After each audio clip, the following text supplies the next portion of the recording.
Okay, so I'm going to do this in three parts. First off, I'm going to give you a little summary, and then I'm going to divide the next bits into part one and part two. Okay, so the summary: Lehi is basically at his deathbed, and he has gathered his family around him. He's spoken already to Laman and Lemuel and to Jacob, and now he's settling down to speak to Joseph. So his conversation with Joseph is blessings for him for the future and messages of hope and guidance for him to find his place in the world, to know that God has planned something special for him, for his people. And now, Joseph, my lastborn, who I have brought out of the wilderness of mine afflictions, may the Lord bless thee forever, for thy seed shall not utterly be destroyed. So, in the first part, Lehi gives Joseph a blessing, saying that if he keeps the commandments of God and he has faith in God, like he's had so far, he will be blessed and he will be kept, he and his people, his descendants will be kept safe, and they will be blessed with all the goodness, all the good things that God gives them. Lehi then goes on to share something that he's read from the brass plates. He shares a prophecy that Joseph of Egypt had made. This prophecy has two parts to it.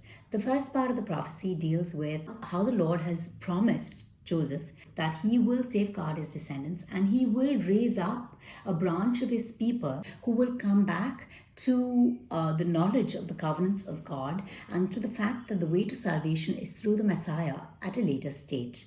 Lehi's message to Joseph at this point, and this is also the message that we need to take from this chapter, is that God speaks to his people, to the people of Israel, through his prophets, to inspire them, to guide them, to let them know what they need to do to come closer to him, to come closer to salvation.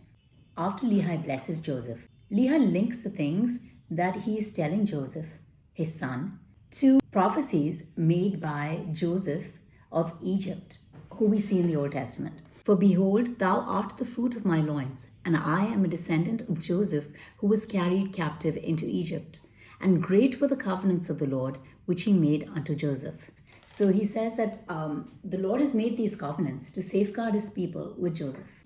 Wherefore Joseph truly saw our day, and he obtained a promise of the Lord, that out of the fruit of his loins the Lord God would raise up a righteous branch unto the house of Israel. And he has kept those covenants through the days, because here we are the broken off branch, which the Lord told Joseph would be safeguarded and brought back to the knowledge of their Redeemer at a later stage. We are that broken branch. We are those descendants of Joseph.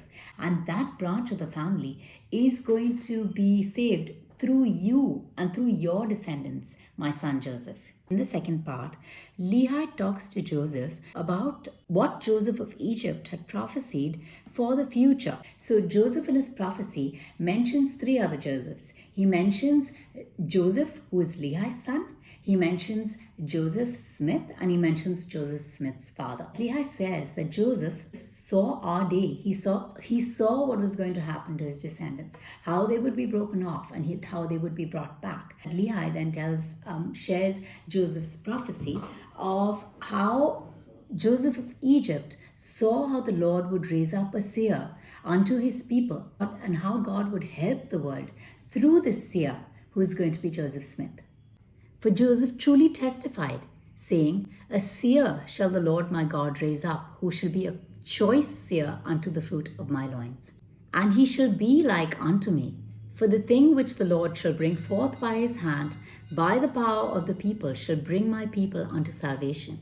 And his name shall be called after me, and it shall be after the name of his father. The main doctrine in chapter 3 is all about Joseph Smith, who was the chosen seer of God, who was supposed to come forth in the latter days. Here's a quote from Elder Neil A. Maxwell, who says that we read in the Book of Mormon that when Lehi was in the desert, he told his son Joseph that the Lord had promised Joseph, who was sold into Egypt, that in the latter days he would raise up a prophet from his loins like unto Moses. He said, his name should be Joseph, and his father's name should be Joseph. And he said, unto him will I give power to bring forth my word. And the Lord said, and not to the bringing forth of my word only, but to the convincing them of my word, which shall already have gone forth amongst them. And the Lord adds, I will make him great in my eyes. And that's it for chapter 3. See you in chapter 4.